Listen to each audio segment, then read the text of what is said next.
Welcome back, everybody, to Mate Night, where we are reviewing films until someone invites us to the Cannes Film Festival. You are hosted by myself, Jamie, and as always, I am joined by my esteemed colleague, Fred. This is the IMDb Top 250 series, where we are watching the 250 greatest films of all time, but in alphabetical order. Today, we are reviewing The 12th Fail, currently in 60th place according to IMDb. We're going to spend the first 20 minutes of today reviewing this film with spoilers, trying to bottle why this film is considered so great. As always, we'll conclude that section with the fabled Mate Night Machine score, which, as everyone knows, is never wrong. Never wrong, never will be, never After has the been. reviews. Never is. After the reviews, we'll spend the rest of the episode sharing all the most important information around the film. 12th Fail, eh? What's this, episode 3 of 250? It is, yeah. Exciting that. I believe we are going next into a number that doesn't start with 12. so that'll be nice. It's been weird, I know. 12, 12, 12. Yeah. Is it a particularly special number? Is that how you get into the 12 IMDb? Angry Men? Maybe. The whole point in this series is to try and work bottle. out what makes a good film.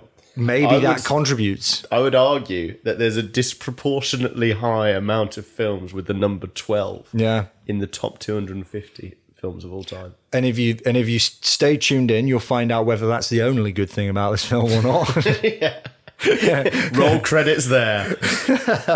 Join us next week.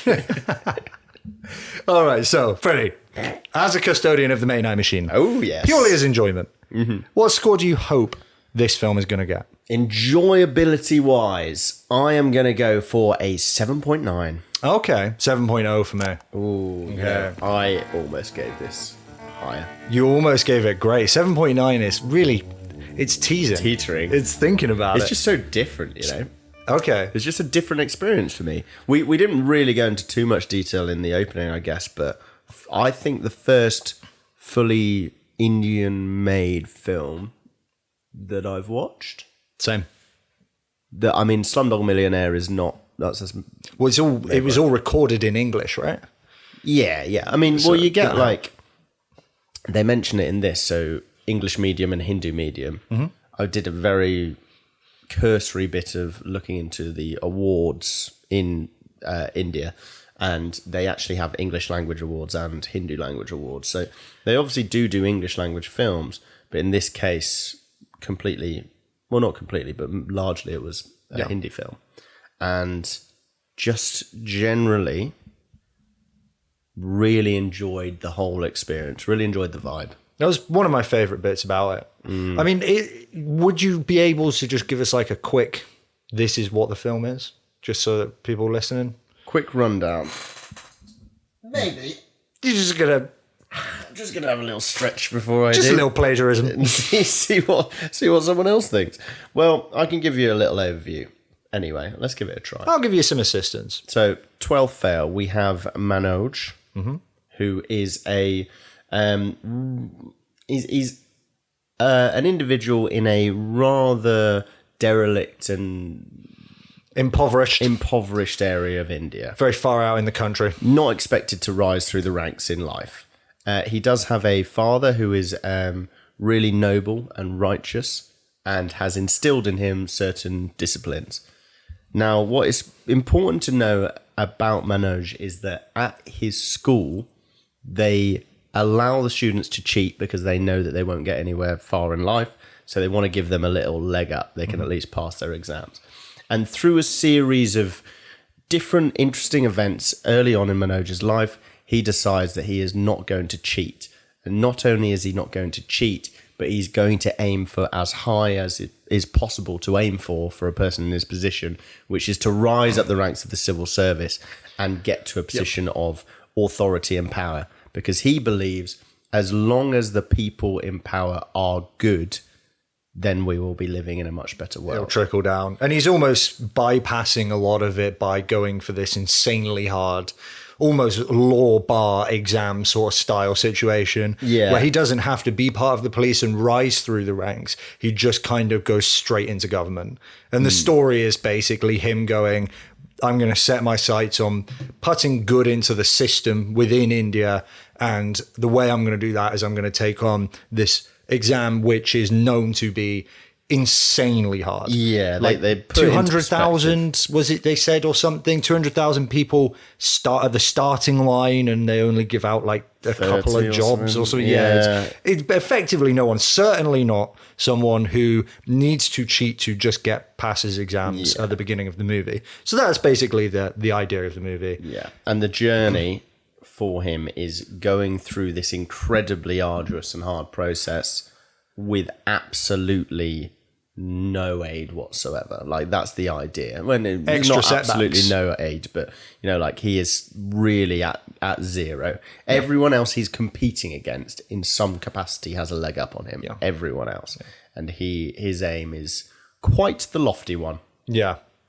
So I totally agree. I think that the Indian setting for me was one of my favorite bits. I really liked that. I thought it was cool getting an insight into the culture, the way that the people interacted, the way the street looked, you know, that just the things like that just kind of felt novel to me as the audience, you know. I really like that. Yeah, I think that is part of the reason why I, again, was just taking a step back from my own emotions.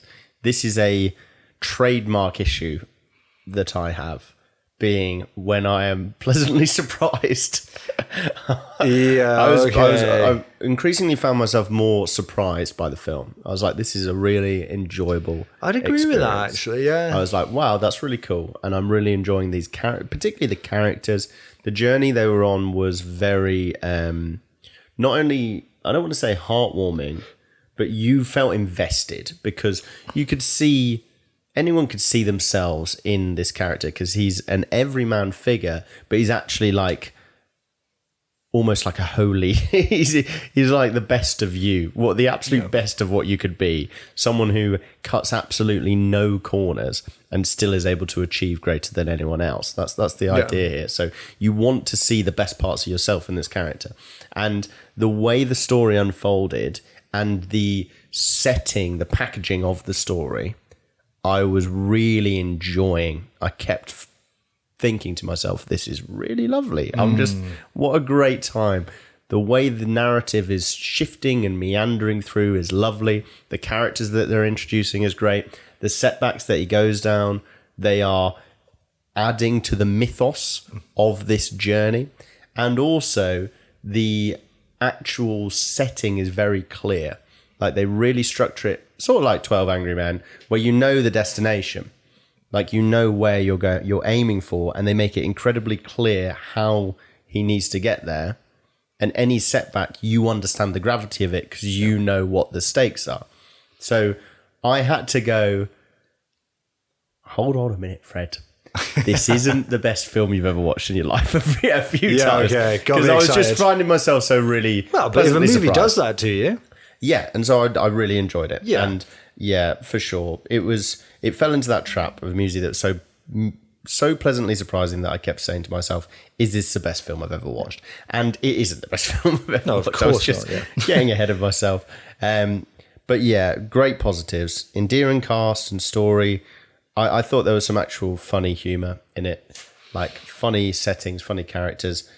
We're going to be spoiling this one. We are spoilers, full spoiler. Like particularly the cheating stuff. I remember there's one scene where the teacher is saying to them, I let you bring in as many notes as possible last time, and you're still all too stupid to pass the test. So this time, I'm just going to write the answers on the board. Just copy me. Yeah, okay. Yeah, there were moments that were actually funny, and not just, this is supposed to be funny for a different audience to me funny. I actually did laugh. Yeah. There was other moments that weren't as funny, which maybe were supposed to be, but whatever. The impact and emotional scenes I really enjoyed as well. So maybe not enjoyed, but I've really felt something for them. Like Grandma's death and the final results, they really did it for me. Yeah.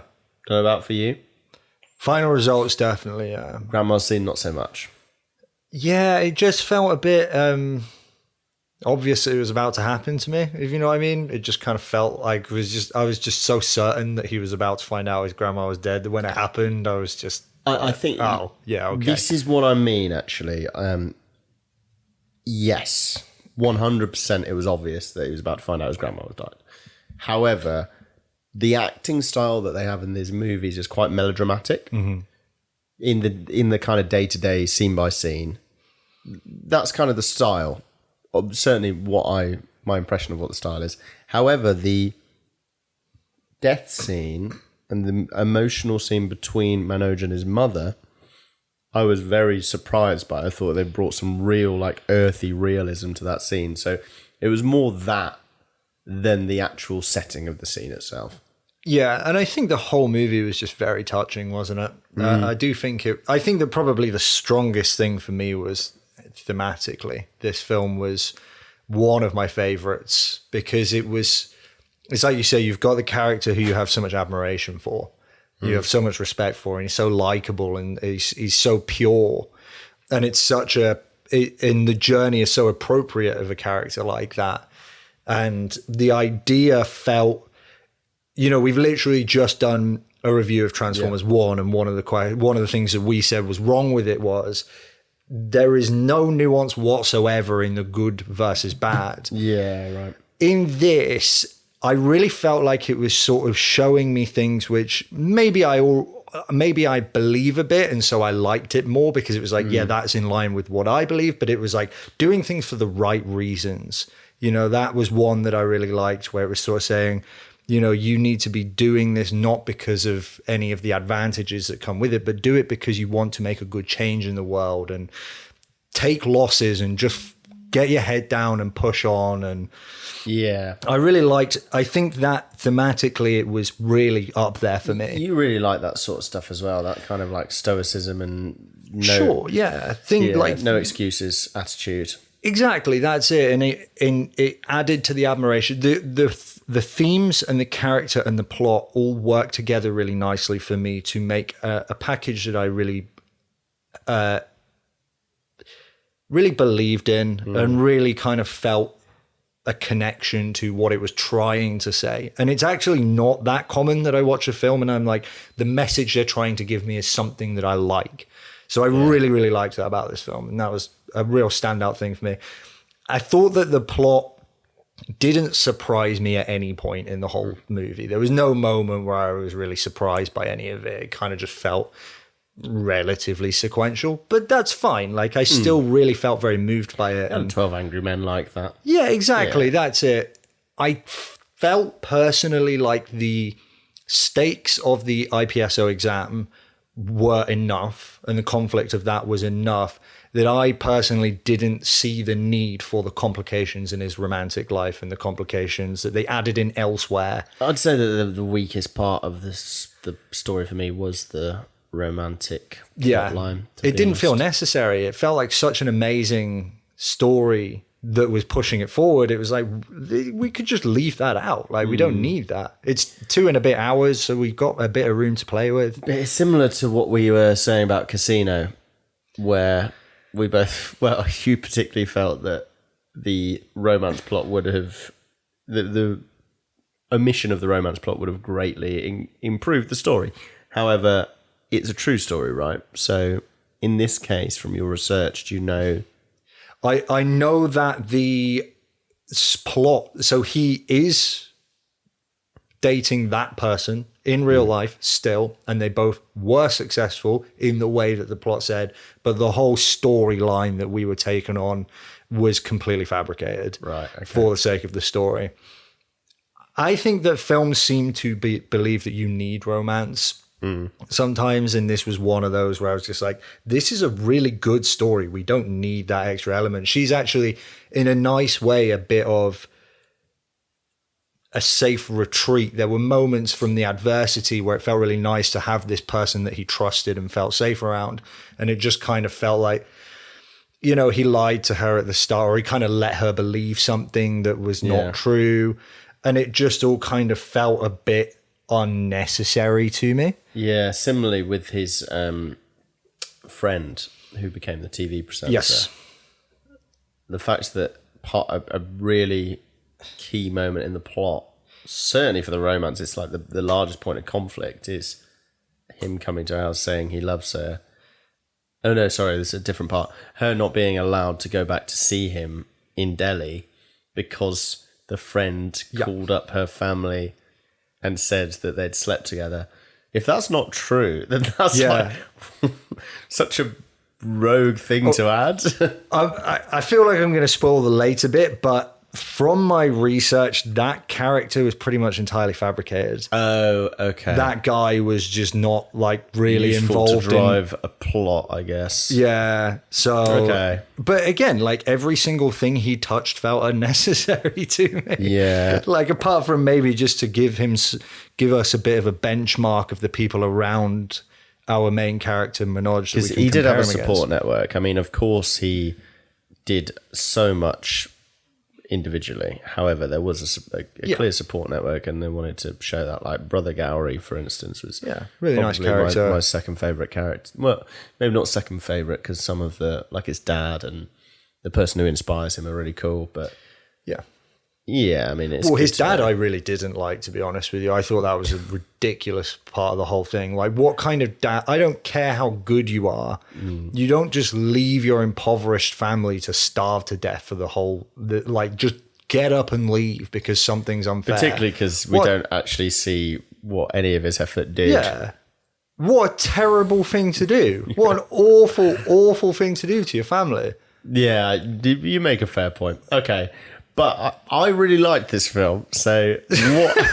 I don't want us to just. And don't get me onto the cinematography.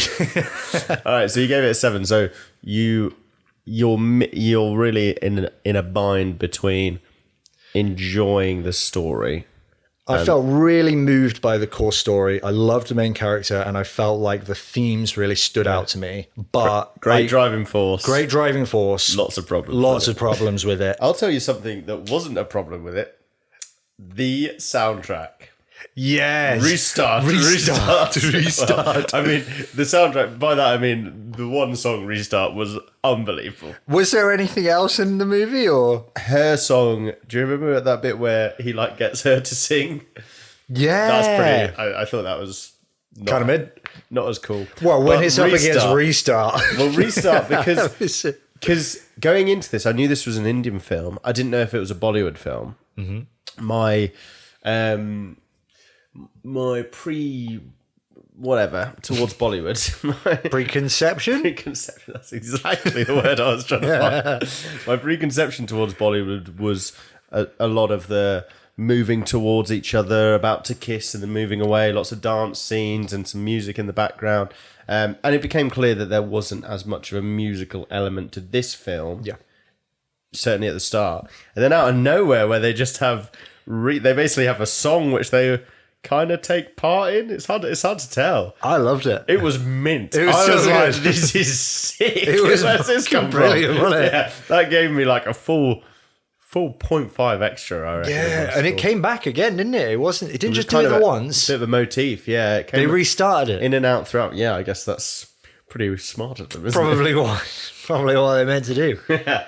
It was a really, really bloody cool restart. Yeah, great. Yeah, so soundtrack was good. Themes were good. Performance from the main guy and the character himself, very, very good. I thought he was really great. Plot was pretty good. I felt really moved by it. Wasn't terribly surprised by it. I did want to say what it was that I didn't like about it, but I'll make it brief because I want to be nice. The cinematography and the color grading was probably pretty much everything in this film was either neutral good or really good. This was probably one of the only things, aside from the dad, that was not that good. For me, it just kind of felt like a Netflix produced movie crossed with some 2000s sort of there was a scene where they were showing the speed of the streets of Delhi, and so it would snap, snap, snap, snap, snap. And I was just that, have you not watched a film in the last decade? Why have you, this was shot in 2023. And then, the color grading was just one of those where it was you could have gone for something much more interesting, but you've gone for slightly saturated Instagram Netflix, and it just kind of felt less artistic to me because of that. Which, as you say, it's a trope of the Netflix age. That's saturation, color grading, and yet the cinematography, the shot selection were dated much beyond that. yeah. 2000s. I know exactly what you mean. That kind of buzzing through Delhi scene. Yeah. Very much felt like a Jason Bourne film, didn't it? Yeah, I mean, I don't want it to sound like I really didn't like this film, because I did really like it, and it did really move me, and there were a lot of really good things, and it was just, there were a couple of things where I was like, yeah, not 100% sold on, a couple of characters, whatever. The Main Eye Machine. What does that think? It's knocking on the door. Yeah. It's saying, shut up. It's about time that you came and played with me. Yeah. Come and play with the big boys, that's what it's saying. Come kick a fox. Go on, kneel down here. So what we're going to take your medicine. your score, medicine. Okay, so we're going to go visit the Main Eye Machine. We're going to go find what the score actually is for this film. Because obviously IMDb's not right. IMDb's all right, we're not right. Let's go find out. We'll be back in a moment.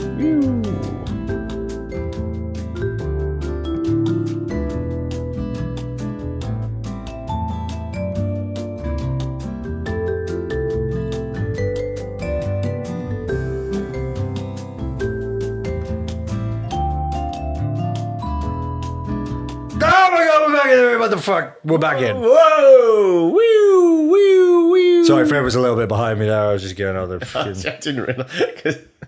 I didn't expect it. I didn't expect you to come back so quickly. I had to bolt. Did you see what was happening? I was chasing behind. Yeah. Oh, cool. I lost a foot. Sorry, I ditched you there. That was pretty bad of me. So this is the 60th greatest film of all time on IMDb. Okay.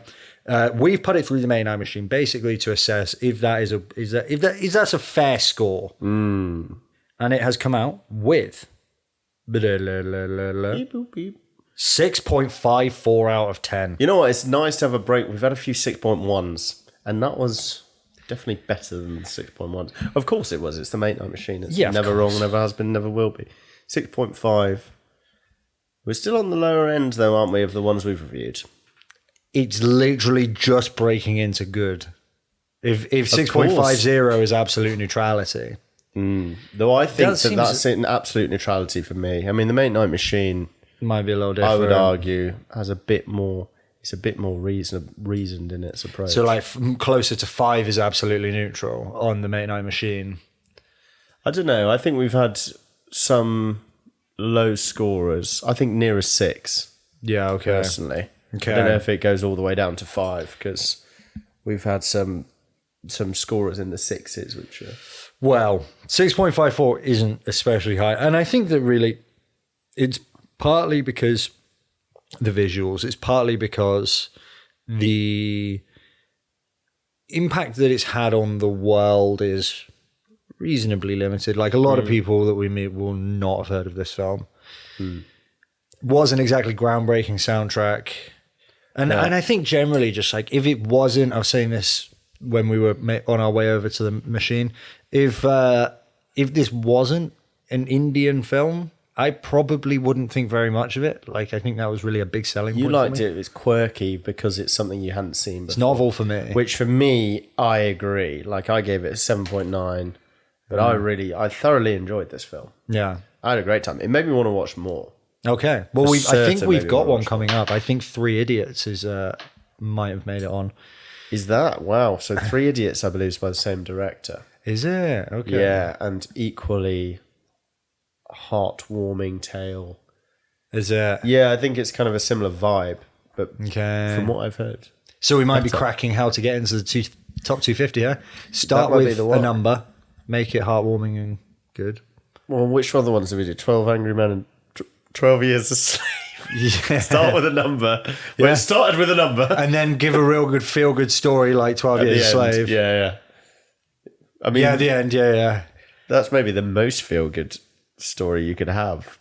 Yeah. Being returned to your family after 12 years of slavery. Yeah. And then obviously the justice in 12 Angry Men. Should we just stop rambling and get onto our No, I'm enjoying us talk about.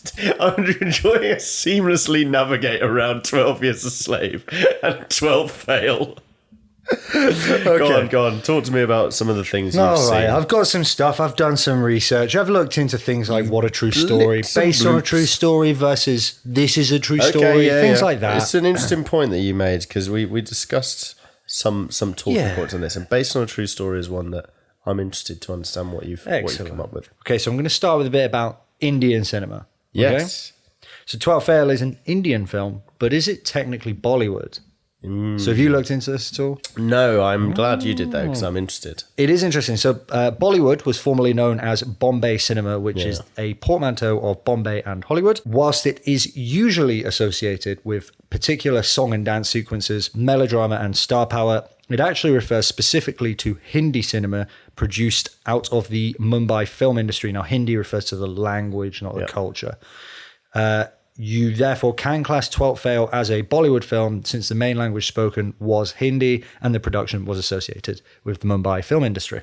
So it is Bollywood. So it's Bollywood. Right. So the stereotypical preconception I discussed of Bollywood Is a normal It's almost thing. like a That is their subset. style. Well, it's more than a subset. I think that is what they are associated with. more commonly, yeah. But that, in the strictest sense of the term, Bollywood means Hindi language, and it means out of the Mumbai film industry.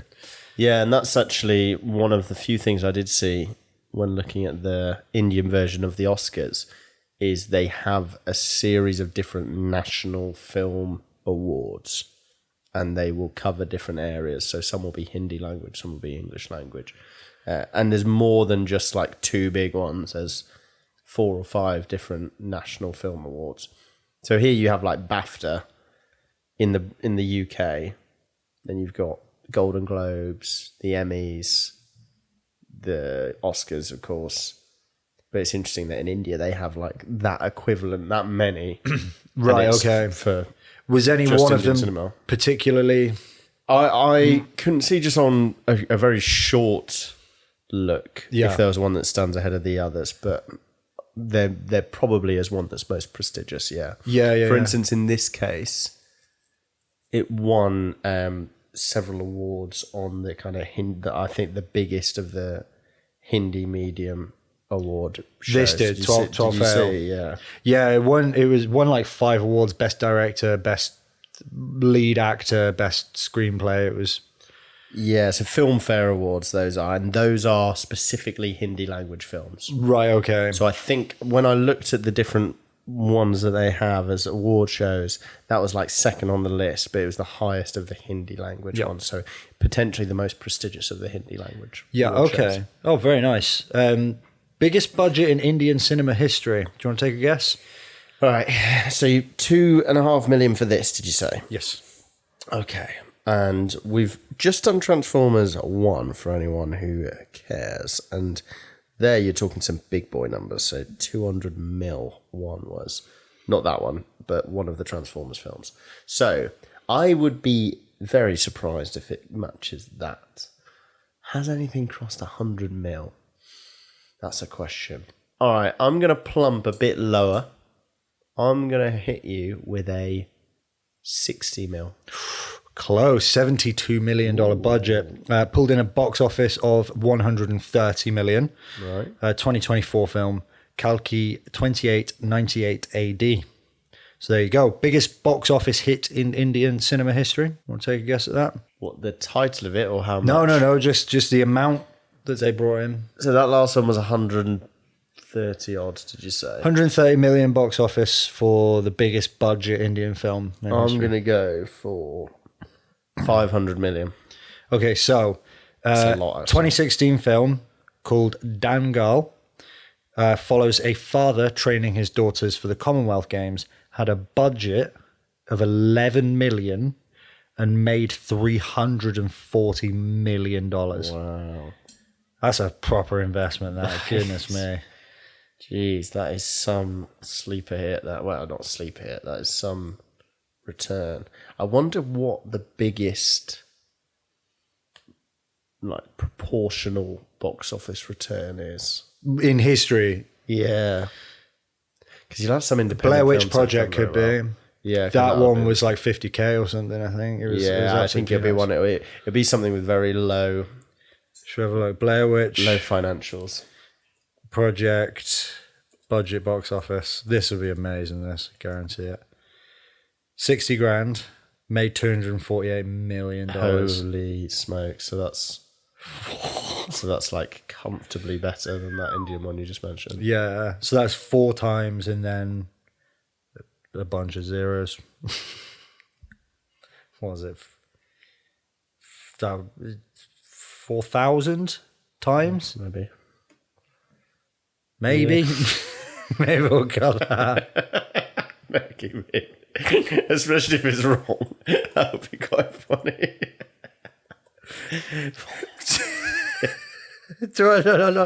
No, hang on. They don't do commas on this. Yeah, that is it. Yeah, that's it. 4,000. Well, Make 4,000 times return. Budget. Jeez. Wow. Yeah, that'll probably be. That's got to be up there. One of the best returns in. Yeah, I didn't realise Blair Witch Project made that much. Yeah, it's insane, isn't it? Over 200, what was it, like 250 mil or something? 248. Woo. Jeez. All right, back to Indian films. I'm done with Indian films. Anything else? No, I'm done with them. Oh, yeah, true stories. Okay, cool. Okay, so at the beginning of films, they will often say things like based on a true story, yada, yada, yada. There's actually quite a lot of different ones, and they each have different levels of strength. And based on a true story is by far the most popular one. People use that by far the most common. So that kind of balance is in the right way for a filmmaker. I've got 4 here increasing in strength. So the loosest one, inspired by true events, very loosely based, major fictional elements to that. ChatGPT gave the example of The Social Network. I don't know if you know if that's got any weight to it at all. What, inspired by true events? Yeah. Is that the thing? Yeah. Well, I've read a tiny bit about like the Wikipedias of those people who are involved, but I really don't know. The only thing I have heard is that apparently Mark Zuckerberg used to like show people it. Because, you know, The Social Network. It paints him in a very unfavourable light. Like, paints him as a bit of a... And he'd show people it. He's funny. Supposedly, yeah. I'm not sure if that's awful or if I have loads of respect for it. Well, maybe because it's so untrue. Maybe it's like, oh, this is just absolute rubbish. Complete But fiction. there were certainly...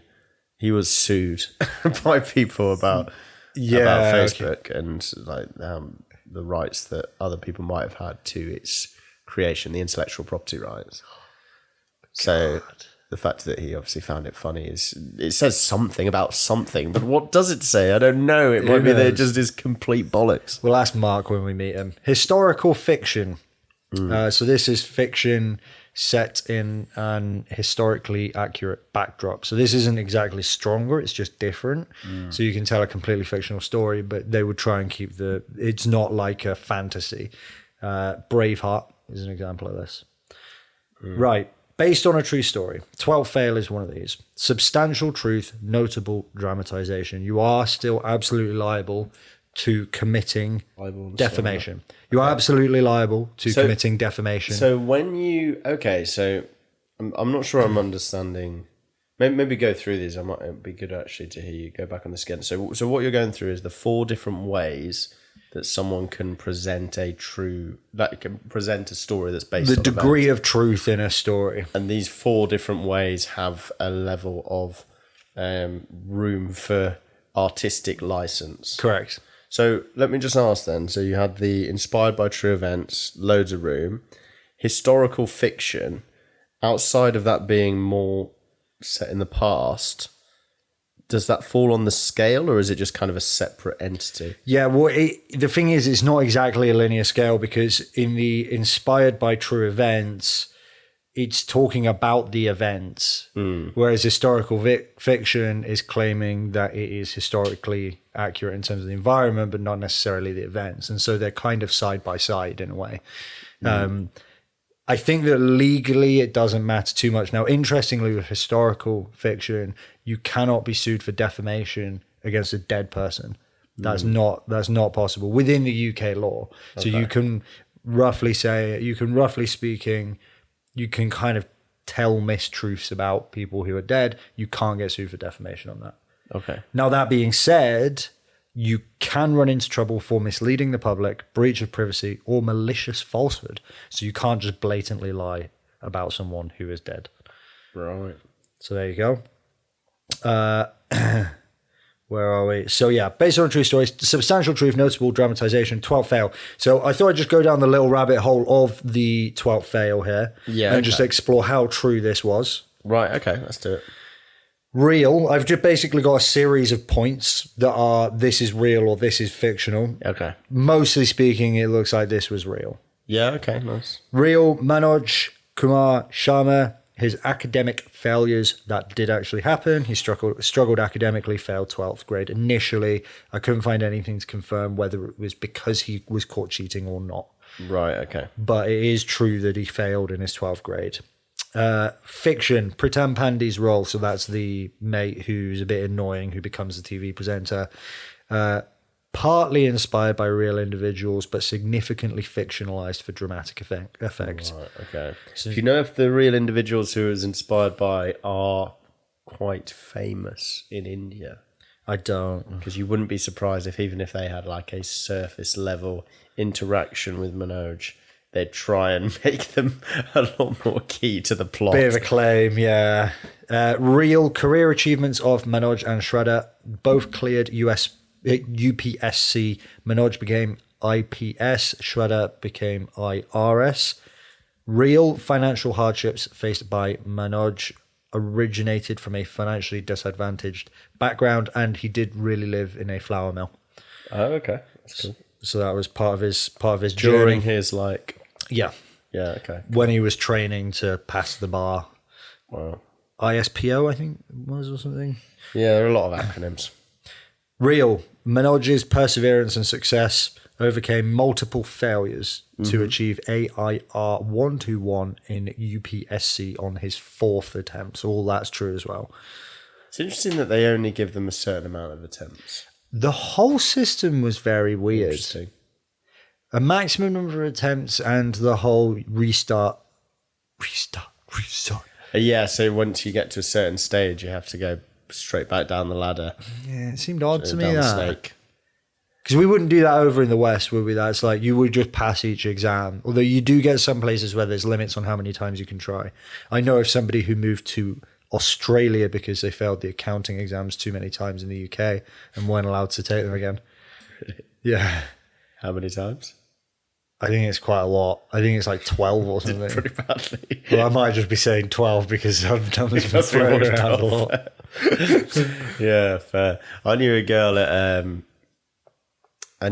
at work who failed her provisional license driving 18 times. What? Yeah. Oh no, that must have the been provisional hard. as well. Can you imagine being on your like 15th one? Was it? It's not the provisional. Sorry, the theory. Yeah. So she failed the theory Yeah. 18 times. Holy shit! She should not be on the roads. Did she ever really pass? shouldn't. She'd passed by the time I knew her, and Oh god! because I was doing my test. She was like, "Well, don't worry about failing." And I was like, "Yeah, I quite like to pass it though." And she's like, "Yeah, but I failed my theory 18 times, and you just got to get there in the end." I was like, "Excuse me, what? 18 times? How the hell did she do that? No, what?" Why did I feel like if why you do do keep trying? I feel like if you do 18 past papers, you should pass it anyway. It's like 40 quid a pop or something. I thought it was more than that. I thought it was like 60. Yeah, I know, but I think maybe at that time, I'm giving her the benefit of the Well, doubt. when she started, maybe it was slightly less. when she started in the 1980s, it was fucking 20 quid a go. Yeah, so 18 times. That I mean, insane. Yeah, it probably even if makes she was sense to doing it limit. once a month, every month, it would have taken her a year and a half. You know what? I back it. Limit the number of times people can do these things. For the theory. That is crazy. Anyway, background setting was set in authentic locations known for UPSC preparations.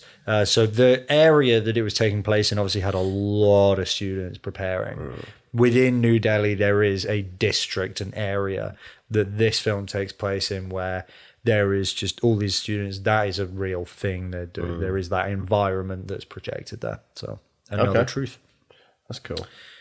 Now for the strongest and kind of most interesting of the true stories claims. Can I just ask before you do? So, what was the major falsehood from the story? It sounds pretty. It's incredibly accurate. Pretty accurate. Yeah, The really. only I think big it was the ones character. those two characters, and you said the love story before was just definitely to not go into that in a bit of detail. The love story was dramatized. not quite as intertwined, Yep. or anywhere near as intertwined as they made it out to be. Yeah, correct. Yeah. Okay, but other than that, it did a pretty good job because you'll find films like this take a lot of liberties. You mentioned historical fiction, like those ones in particular. Yeah. Probably because they can't be taken to court. Yeah. But generally speaking, they will really stretch the truth. Braveheart known to do it. 300 Yeah. to do it. Like, just whatever they know want what? that's going to make sense. You leave believing it as well. I know. Well, that's the thing. Like, do they almost have a duty of care? Well, that's what I was saying about you can run into trouble for not defamation, but you can run into trouble for misleading the public, breach of privacy, or malicious falsehood. So obviously they draw the line further than 300 Braveheart, but there is a line that you can cross there anyway. The final and strongest and currently topical and interesting alternative to based on a true story would be This Is a True Story, which is very famously the opening thing in Baby Reindeer, which is in the courts right now because Netflix failed to get a judge to drop the defamation case that the woman's who is in discussion with is claiming against them. Right. Okay. So give me a bit of backstory as to the whole Baby Reindeer thing. So Baby Reindeer is produced by, and the lead actor is the person who the story is about in terms of the victim. And it is his story about how he effectively, you wouldn't acquire a stalker. What would it be? Yeah, I don't actually know.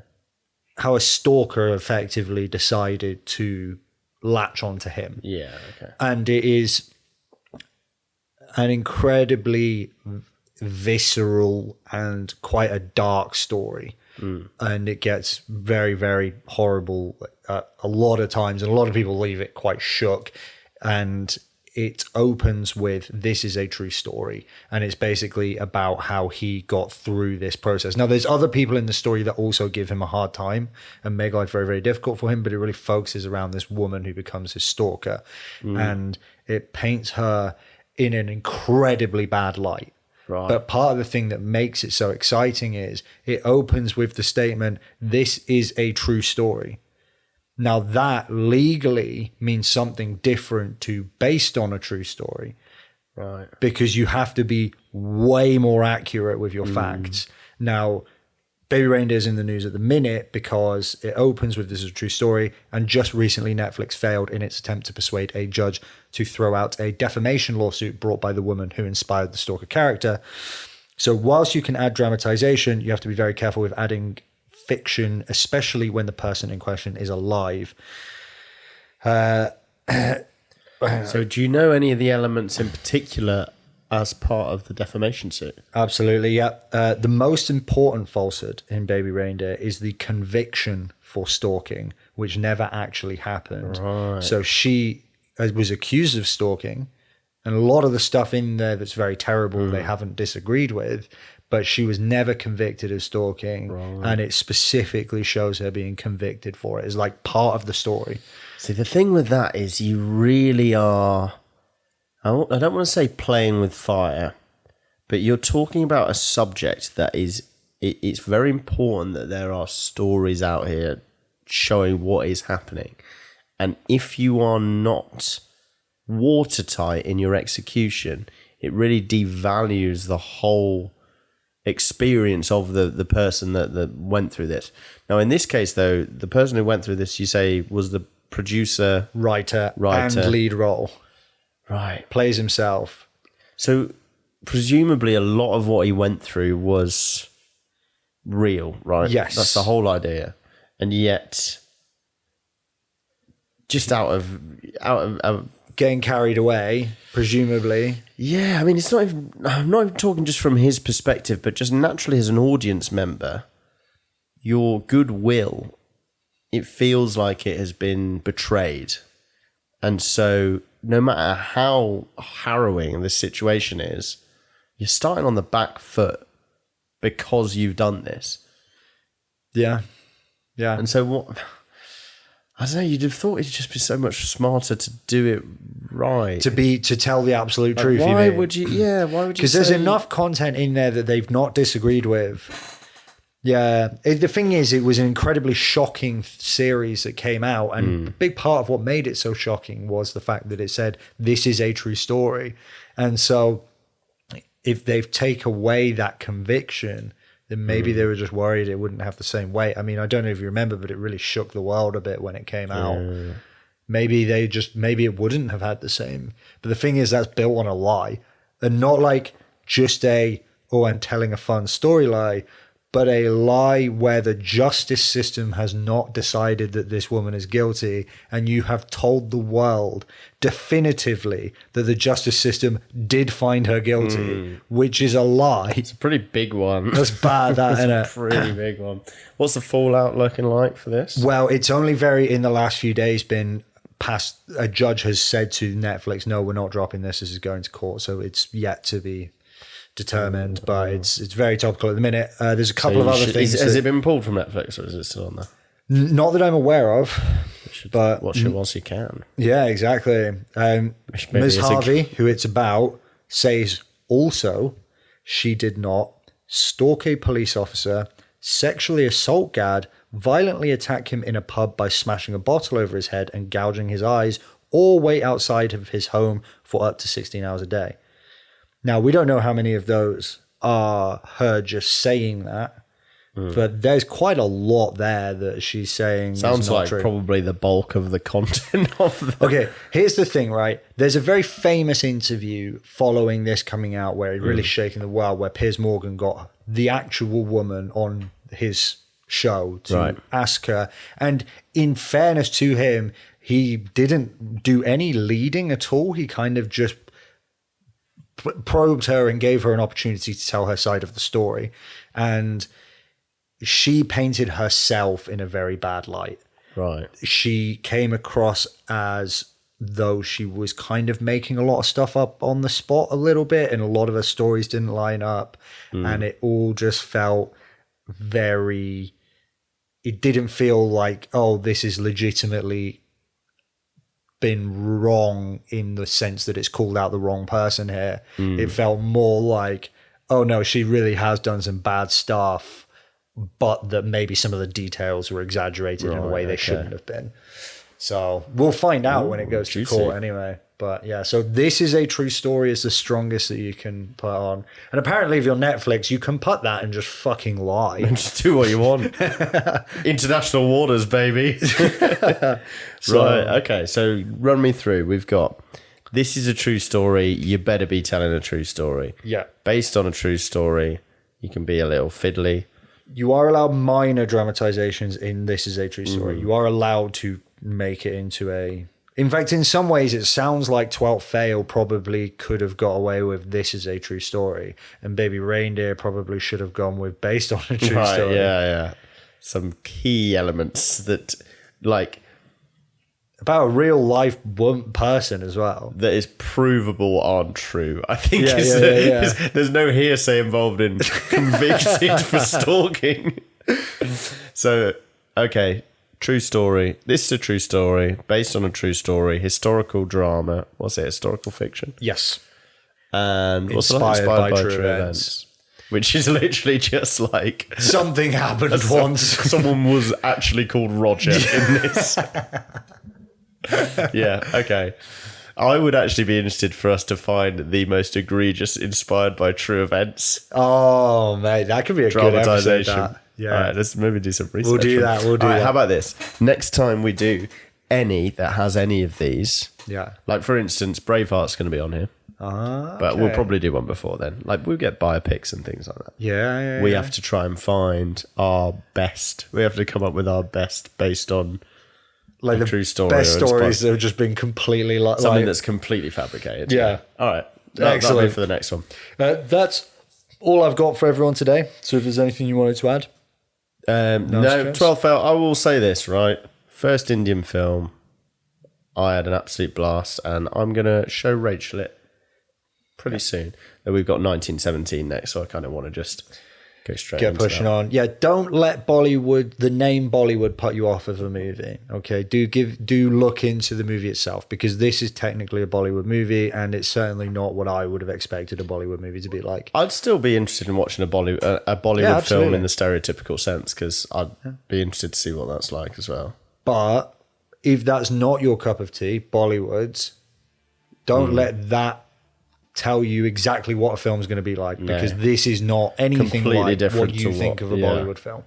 This is much, much more realism, and it's a really good, touching story. Yeah, and part of the reason why there was so much, like, it's very surprising, this. A lot of surprising elements, especially if you don't know anything going into it. I'd really recommend giving it a bash. Well, this has been the IMDb Top 250 series in alphabetical order, reviewing to yet Cannes. another film to get us to Cannes. On the to road. Cannes, baby. On Rum, the rum, road, rum. on the road again. If you enjoyed this, don't forget to review, leave a comment, give us a couple stars, maybe even 5 on Spotify if you're feeling generous. And please join us on the next episode. Yeah, all right. Cheers, Look forward to having you on.